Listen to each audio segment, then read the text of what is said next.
안녕하세요 여러분, 닥터 투리잘입니다. 이번 시간에는 하이픈 솜님께서 요청해주신 화장품 산업 아모레퍼시픽에 대해서 분석해보도록 하겠습니다. 하이픈 솜님, 아모레퍼시픽 가자! 아모레퍼시픽 대표이사 서경배, 1997년 35세 나이에 아모레퍼시픽의 전신인 태평양 대표에 오르면서 국내 대표 화장품 회사 아모레퍼시픽을 키운 장본인입니다. 오직 화장품 하나에만 집중하면서 20년간 매출 10배, 영업이익 20배로 성장을 시켰습니다. 2016년에는 영업이익을 무려 1조를 달성하면서 영업이익 1조 클럽을 달성하기도 했습니다. 아모레퍼시픽의 대표 브랜드로는 설화수, 헤라, 아이오페 등이 있습니다. 설화수의 경우 국내 면세점 매출에서 에르메스, 루이비통, 까르띠에와 같은 명품을 제치고 2위를 차지할 정도로 막강한 브랜드 파워를 지니고 있습니다.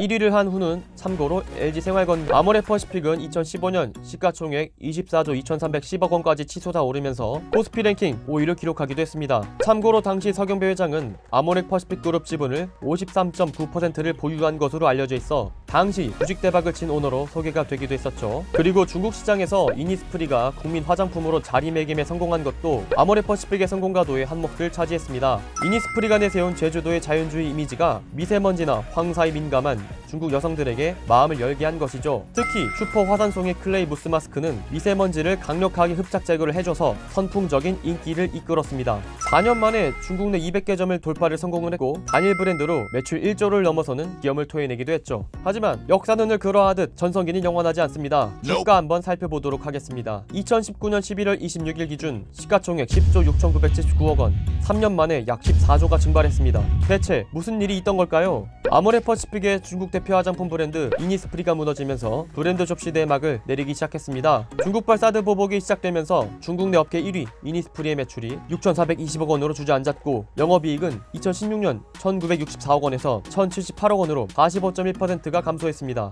해외 매출의 95%를 중국을 비롯한 아시아 시장에서 걷어들이고 있는 것을 미루어 보았을 때 중국 내에서의 이니스프리의 판매 부진은 이익하락에 직격탄이 되고 있는 것입니다. 게다가 한국 화장품을 선호하던 가장 큰 이유였던 자국 내 품질 문제를 개선하기 위해 중국 로컬 브랜드들이 기술력이 뛰어난 코스맥스, 한국콜마 등 제조자 개발 생산 업체들이 협업을 이루면서 품질 개선에도 성공을 하여 선호도가 올라갔습니다. 결국 이 점은 한국 화장품 한파에도 큰 역할을 했죠. 중국 로컬 화장품 브랜드 파워 1위에 오른 바이쉐링은 2016년 대비 2017년 매출이 하나 약 3조 원을 기록하면서 전년 대비 28%를 성장했는 것을 보면은 더 이상 중국 화장품이 옛날 같지 않다는 것을 알 수 있었습니다. 그렇다면 중국 내 하락하는 K뷰티는 결국 로컬 브랜드들에게 잠식당한 것일까요? 아닙니다. 아직 한 방 더 남았습니다. 지금 아모레퍼시픽을 비롯한 K뷰티는 진퇴양난의 상황에 놓였습니다. 제가 재밌는 자료 하나 보여드리도록 하겠습니다. 2015년부터 2019년 1분기까지의 중국 화장품 시장 수입국 순위입니다. 과거 프랑스 독식이었지만 한국 화장품은 좋은 품질에 합리적인 가격을 표방하면서 1위를 차지했었습니다. 하지만 현재는 3위로 밀려난 상황이고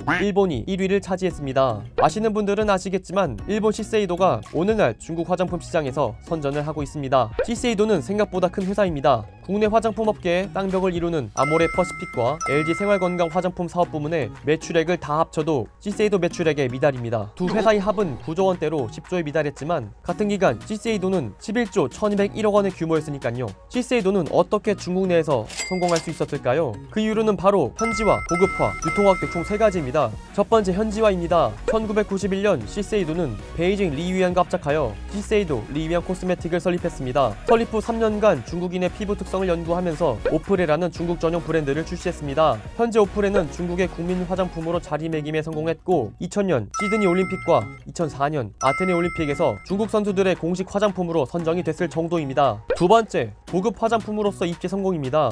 중국 소비자들의 소득 수준이 상승하면서 시세이도의 주요 제품군인 고가 브랜드도 판매량이 급증 성공했고 현지 브랜드 오프레로 쌓은 신뢰가 중국 소비자들 사이에서 빛을 발했습니다. 2017년 대비 고가 브랜드 매출은 51.2%가 증가했고 전체 매출의 43%를 차지하기도 했습니다. 세 번째, 유통채널 확대입니다. 시세이도는 4월 중국 최대 전자상거래 알리바바 그룹과 파트너십을 체결했습니다. 알리바바 본사와 5분 거리에 지사를 설립했을 정도로 알리바바 그룹 그룹의 판매량 1위 쇼핑몰 티몰을 적극적으로 활용할 계획입니다. 참고로 티몰의 중국 뷰티 제품 구매량은 매년 60% 이상 증가하고 있다고 하니 이 역시 크게 빛을 발할 것으로 보여집니다. 시세이드의 중국 내 성장을 보면서 한때 왕관의 주인이었던 아모레퍼시픽 역시 다시 그것을 쟁취하기 위한 전략을 새로 세워야 될 것으로 보여집니다. 아모레퍼시픽의 성장이 한류 문화에 대한 확산과 한국 화장품에 대한 신뢰로 자생적으로 그 내부적으로 규모가 커졌던 것이었다면은 시세이도는 중국 현지화를 통해 쌓은 신임을 바탕으로 고급화 마케팅까지 성공시키면서 그 규모를 키울 수 있었습니다. 국내 화장품 업계는 요즘 어떨까요? 국내 쪽은 유통업을 주목해야 합니다. 모두들 아시겠지만 과거 미샤로 시작됐던 화장품 로드샵들은 봄이 꺾이고 H&B 스토어로 불리는 올리브영, 롭스, 랄라블라가 화장품 소매 시장을 주도했습니다. 그래서 당연한 이야기이겠지만 올리브영은 쑥쑥 성장하고 계십니다.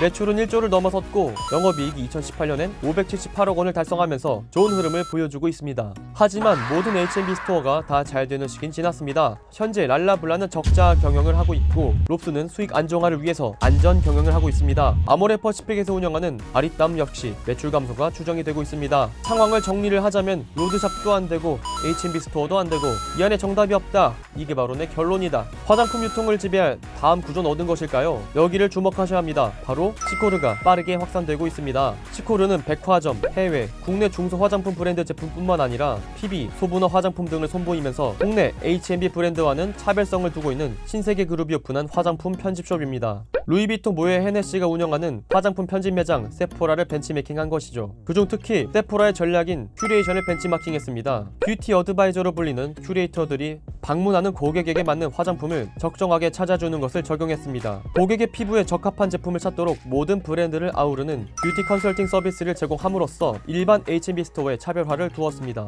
하지만 현재 세포라가 파르나스몰의 1호점 오픈을 시작으로 국내 진출을 하면서 시코르는 전면 승부를 피하긴 어려울 것으로 보여지고 있습니다. 세포라 입점을 통해서 지금까지 해외여행 갈 때나 직구로만 만나봤었던 파르트, 후다뷰티, 아나스타샤 베버리 힐즈, 조이바, 스매슈박 등 40여 개 해외 독점 브랜드를 국내에서도 구입할 수 있게 된 것입니다. 세포라의 국내 진출과 함께 기존의 H&B 스토어 올리브영 역시 점포 개편에 나섰습니다. 체험, 큐레이션, 고급화로 무장한 세포라에 대응하여 소비자가 방문하고 싶어하는 놀이터 같은 매장을 만드는 데 주력하고 있습니다. 아모레퍼시픽 역시 자사 화장품 편집 매장 아리따움을 체험 중심의 아리따움 라이브로 바꾸는 다양한 화장품을 고객이 편하게 사용해볼 수 있도록 매장을 구성했습니다. 라이브로 전환한 14개 매장은 바꾸기 전보다 매출이 10% 이상 뛰었다고 하네요. 세포라의 국내 입장으로 인하여 국내 화장품 유통업계는 다시 한번 대격변을 맞고 있는 것입니다. 세포라의 국내 진출을 보면서 저는 국내에 진입했었던 이케아가 생각이 납니다. 당시 이케아가 국내에 진입한다고 했을 때 국내 가구 시장을 모조리 잠식해 버릴 것이다 라는 여론이 국내에서 지배적이었죠. 하지만 이케아가 진입하는 순간 예상했던 것과는 반대로 국내 가구 시장에 활력을 불어넣기 시작했습니다. 기존까지 가구 이미지는 교체 주기가 상당히 길었으나 이케아가 들어오면서 가구도 트렌드에 맞게, 계절에 맞게,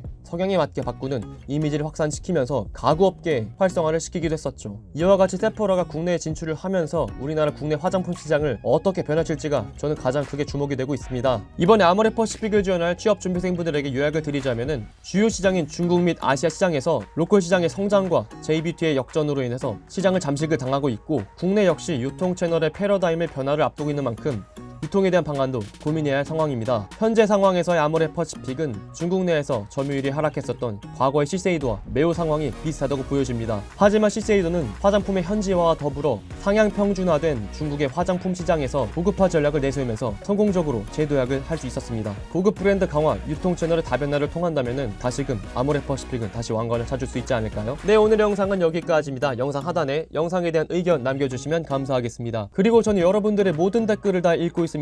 영상 하단에 댓글로 원하시는 기업, 산업 말씀해주시면요 제가 매주 분석해드리고 있습니다. 그럼 저는 또 다음에 좋은 영상으로 찾아뵙도록 하겠습니다. 그럼 다음에 또 만나요. 안녕.